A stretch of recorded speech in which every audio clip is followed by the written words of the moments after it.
First shot, I want to use the small tank at maximum pressure and film it in ultra slow motion, but without blowing anything up yet. Because right now I just want to see what happens right here when you fire this thing. All right, 3, 2, 1. Whoa! With a normal slow motion, you just see a sort of flash in front of the valve. But if we slow things down a little further, it gets very fascinating.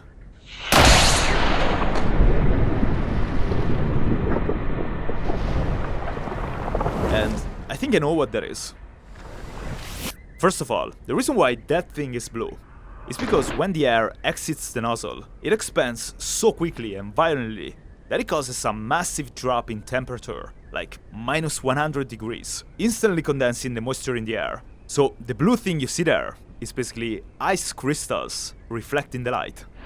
And then, since the air expanded at supersonic speed, in front of the nozzle the pressure dropped below atmospheric pressure. So what you see there is Mac diamonds. I'm gonna leave an explanation here if you're interested, but in any case, I find that so fascinating and painful.